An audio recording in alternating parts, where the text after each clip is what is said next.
Lease back कर ली उसने, इसको पढ़ लें आप।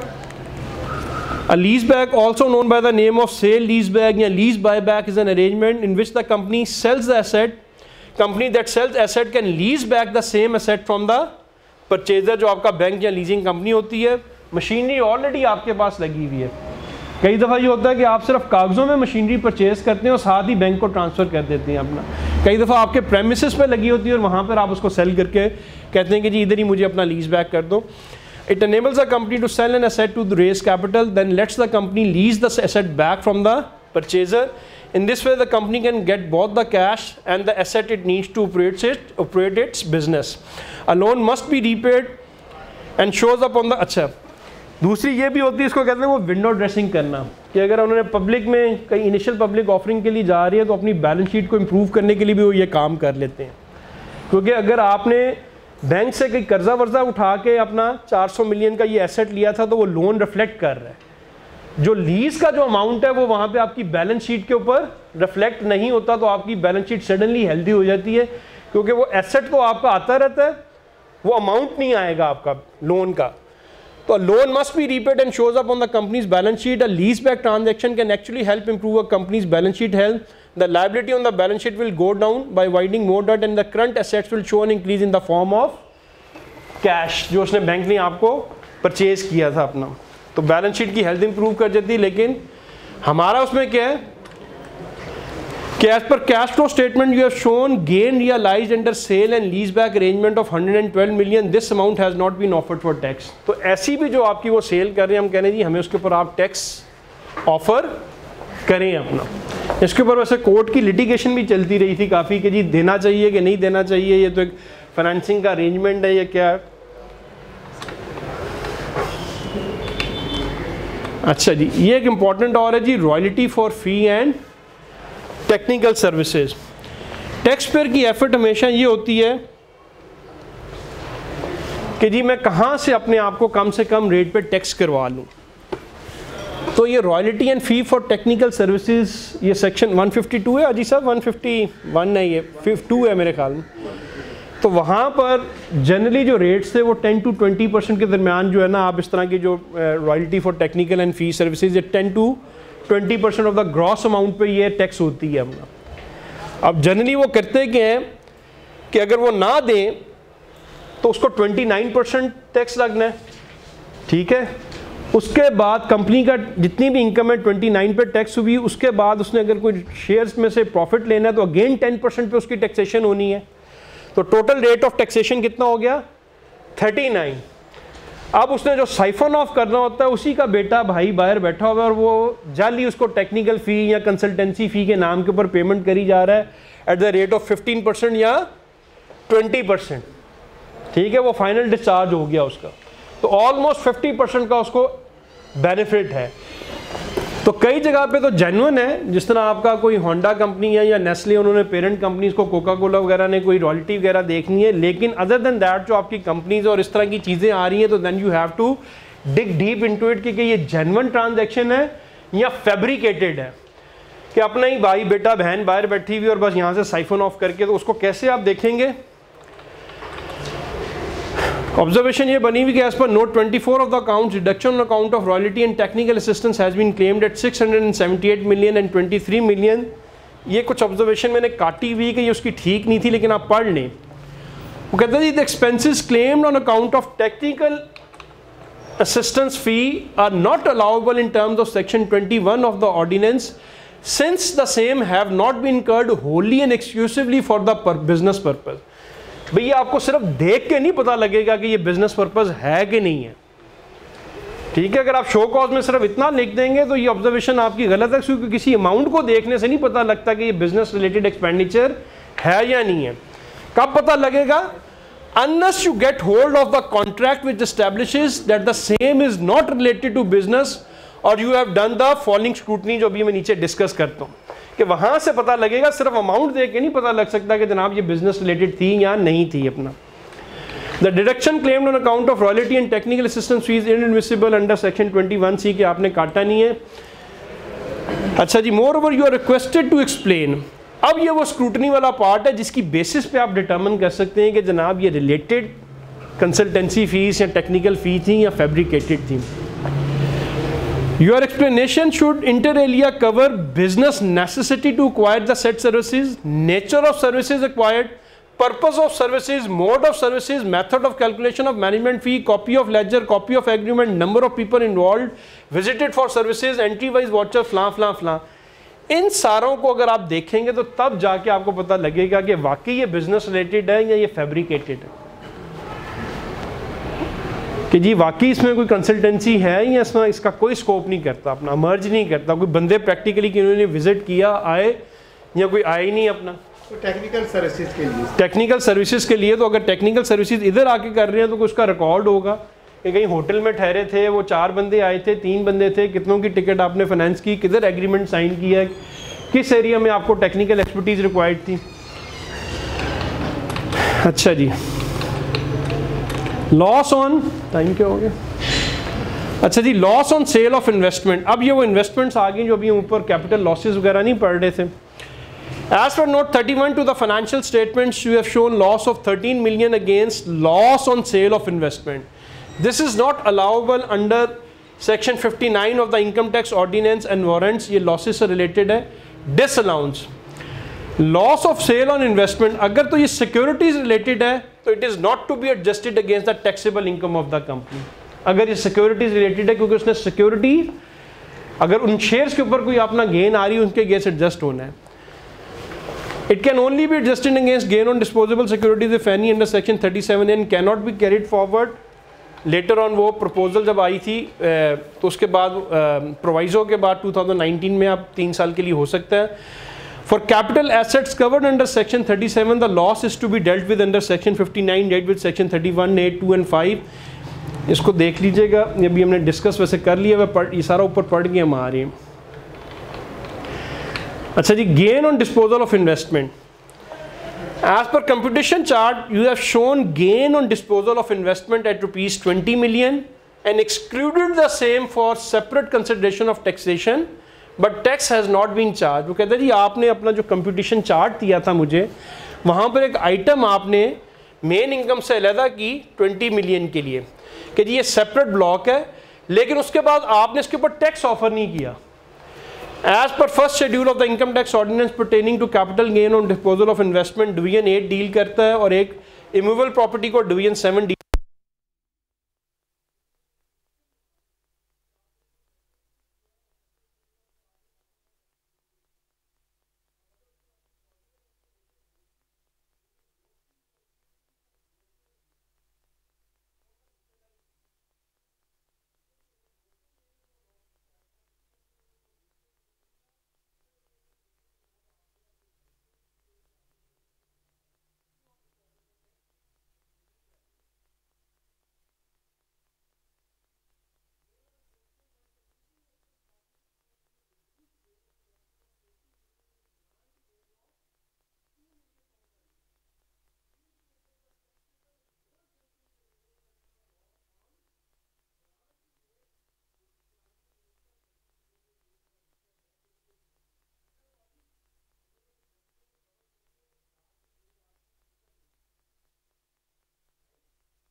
Unless and until he is a valid reason या valid exemption under second schedule, उसको फॉलो करना है। टेक्स्ट में इसमें क्या कहा,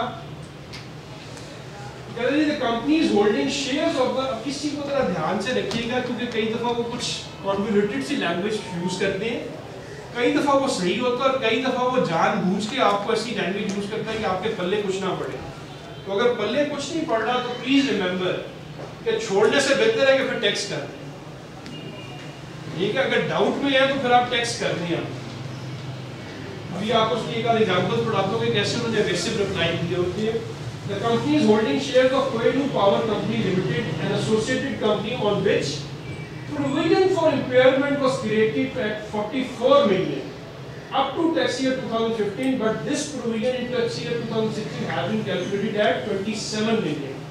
यदि provision for impairment की थी मैं, impairment जनरली वो कहते हैं कि जनाब किसी एसेट की जो वैल्यू अगर वो आप राइट डाउन कर रहे हैं कि इसकी वैल्यू अब इस काबिल नहीं रहेगी कि ये 100 रुपीस का, तो आप कहते हैं कि अब इसकी वैल्यू जो है ना 70 या 60 रहेगी। और जनरली ये वो वर्ड कई दफा जो शेयर इन्वेस्ट किए होते हैं उसके लिए भी इस्तेमाल कर लेते हैं कि जो हमारी इन्वेस्टमेंट कहीं की थी उसकी वैल्यू आज की तारीख में मार्केट वैल्यू 100 की बजाय 70 रहती है, तो मैंने ये प्रोविजन क्रिएट की। लेकिन जो प्रोविजंस होती हैं उसको मैं एक्सपेंडिचर अलाउ नहीं करते, प्रोविजनिंग के ऊपर हम एक्सपेंडिचर अलाउ नहीं करते अनलेस अंटिल सेक्शन 34 जो आपको कहता है कि ना वो सही तरह एसेटेनेबल हो या एग्जैक्टली एसेटेनेबल हो।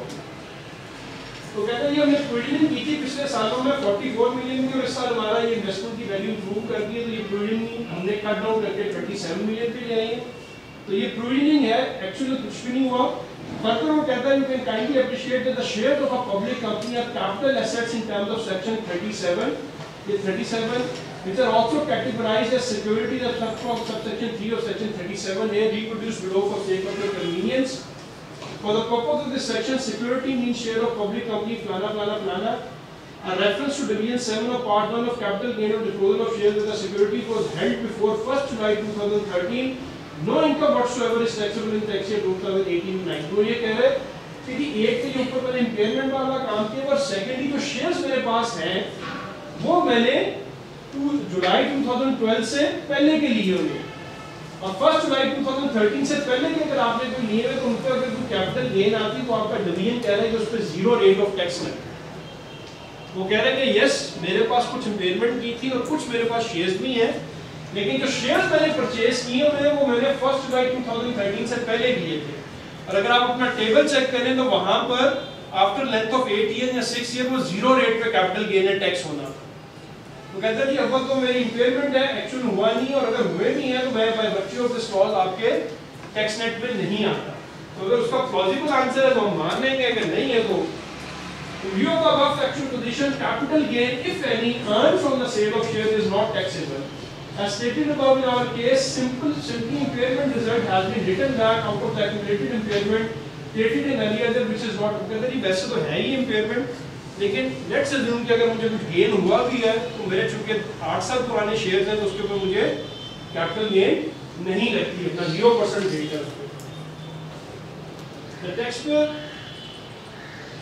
The taxpayer is explained that the same represent the notional gain which has not been realized in actual and therefore not taxable income. It has further been explained by the taxpayer that the impairment loss on these shares in the previous years has also not been claimed as expense.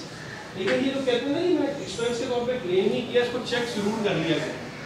अक्सर कहते हैं यही है कि notional है, लेकिन जब expense होता है नोशनल उसको क्लेम कर लेते हैं, जब नोशनल इनकम होती है उसको ऑफर नहीं करते। ठीक है, तो वो करवा थू मीठा मीठा हक वाली बात है कि जो उसको सूट करता है कि नॉर्मली उसने नोशनल एक्सपेंसेस क्लेम किए होते हैं और इधर लॉ को ठीक अप्लाई करते हैं कि ये तो नोशनल अनरियलाइज्ड गेन है तो मैंने ऑफर नहीं करी, वो वाकई ऑफर नहीं होनी। लेकिन इस क्लेम को जनाब का not been claimed as expense जाके उस साथ में चेक कर लें कि वाकई उसने नहीं किया हुआ था या वहाँ पे क्लेम कर दिया होगा। Next, the taxpayer is further explained even otherwise the shares are not liable to tax claim to be paid to zero से impairment loss. As per note 34, an expense of 3 million has been claimed under the changes in impairment allowance on investment available for resale. The same being notional in nature is intended to be added back towards taxable। अब वो क्या कर रहा है यहाँ पे कि उसने ये impairment allowance उसने इन्वेस्टमेंट के ऊपर एक्सपेंस के तौर पर क्लेम किया। वही वाला काम जो आपको बताया था कि जनाब जहाँ नोशनल लॉस हो रहा है उसको क्लेम करी जा रहा है, ऑफिसर ने कहा कि जनाब ये नोशनल है उसकी मैं आपको ये अलाउ नहीं करूँगा। यहाँ प्रोविजनल है तो मैं आपको अलाउ नहीं करूँगा। प्रोविजंस को भी हम डिटेल में देखेंगे, कुछ प्रोविजन एसेटेनेबल होती है, कुछ नहीं होती है। एसेटेनेबल है उसको हम अलाउ कर देते हैं। Incorrect computation of tax on capital gain. Capital gain जो है वो 3 जगह पे टैक्स हो रही है आपकी, डिवीजन 7, डिवीजन 8 और कुछ पोर्शन से कहा हुआ है कि वो आपका नॉर्मल 29% पे गेन पे टैक्स होता है। As the income tax return for the year in the review, you have offered for tax capital gain of securities at 132 million under section 37A of the ordinance at the rate of 15%.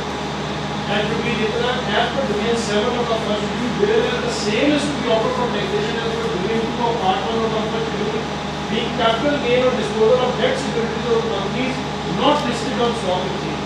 ये 2015 से पहले की observation है, debt securities और including by finance act 2014 के अंदर। और tax आपने ये देख लेना है कि जो डिफरेंट डिवीजंस हैं कब किस वक्त कहाँ पे एप्लीकेबल है। 7 लगना है या 8 लगना है या उसमें नॉर्मल 29% पे टैक्स होना है। सर ये बड़ी इंटरेस्टिंग सी है, इसकी डिबेट में आपको ज़्यादा दे दूँगा कि 5-6 समों की इस पर डिबेट है। Gain on transfer of land. The taxpayer declared an amount of 1 billion under this act in its final audited account, but claimed that this amount is exempt from tax. The issue was confronted to the taxpayer in the following manner: as profit and loss account, you have earned gain of 1 billion on transfer of land held for resale, which has been claimed as exempt from levy of tax as per note 24 to the audited accounts. You are holding various properties for sale price purposes. Financial statements from the previous year also show similar transactions of sale and purchase of property on regular basis. Thus, in view of this office, the transaction in the consideration is a venture in nature of paid and not capital gain. कह रहे हैं कि आपका ये regular business है, आपका regular business है कि आप प्रॉपर्टियाँ ले रहे हैं और प्रॉपर्टियाँ बेच रही हैं। अगर आपकी कोई एक आध प्रॉपर्टी होती तो मैं आपको सेक्शन 37 में टैक्स करता, लेकिन चूंकि आपका ये रेगुलर बिजनेस है कि आप लेते हैं प्रॉपर्टी और बेचते हैं लेते हैं, तो अब आपको मैं 18 में टैक्स करूंगा, सेक्शन 18 में, ना कि कैपिटल में।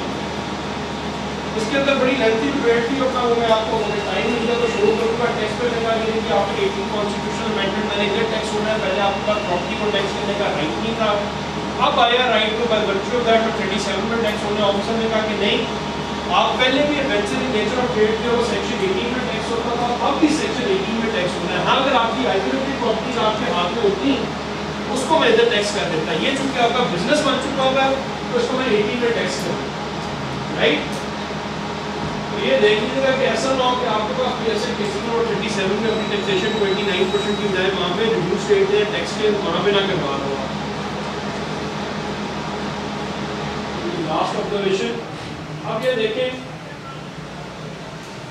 वो कहता है as the computation chart enclosed along with the return you have claimed admissible deduction amounting to 723 million, which is inclusive of translation gain amounting to 68 million. You are required to please explain the nature of the gain to ascertain the genuineness of the same with its admissibility in terms of relevant provision of law. Taxpayer ने reply किया दिया 68 million के उसने reduction claim की थी under the head translation gain. The reply was the set amount of notional gain which was calculated as per requirements of the international financial reporting statement to express the exact financial position performance of the company and the same was not subject to tax.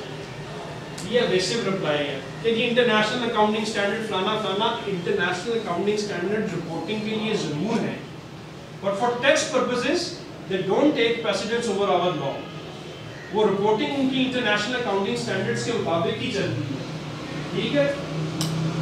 ये notional gain थी जिसको वो claim करने की कोशिश कर रहा था, इसलिए उसने गोल मोल सा करके कि जी क्योंकि इंटरनेशनल रिपोर्टिंग स्टैंडर्ड है फलाना आप ना करें तो बेसिक रिप्लाई पे आप डिनाई करते हैं ना। उसने ज़ेमत की कि ट्रांसलेशन गेन कौन सी है, कहाँ से आई है, किस एसेट पे आई है, एक्चुअल अंडरलाइन ट्रांजैक्शन, उसने वो सब जगह गोल कर दिया, बस उसने गोल गोल करके लिख दिया कि बस मेरे लिए अलाउड कर दिया, ठीक है। तो जब ये बेसिक रिप्लाई है तो उसका मतलब है there is something fishy fishy. यहाँ उसके पास टाइम शॉर्ट था, यहाँ उसका वो टैक्सेशन होनी है और वो उसको गोल करने की कोशिश कर रहा था। ट्रांसलेशन गेन होती क्या वैसे? फॉरेन करेंसी ट्रांजैक्शंस जो आप कंडक्ट करते हैं और बीच में आपकी 30 जून आती है, आपकी ट्रांजैक्शन अभी कंप्लीट नहीं हुई और बैलेंस शीट के ऊपर वो आइटम्स आपकी रिफ्लेक्ट करनी है, तो जो आप 30 जून को रेट लगाते हैं उस करेंसी का, उसकी बेसिस पे जो प्लस या माइनस होता है उसको ट्रांसलेशन गेन कह देते हैं। ठीक है, अगर एक्चुअल ट्रांजैक्शन कंक्लूड हो जाती है तो आपका एक्चुअल लॉस या गेन होता है, अदरवाइज वो आपका नोशनल गेन और लॉस है। चलिए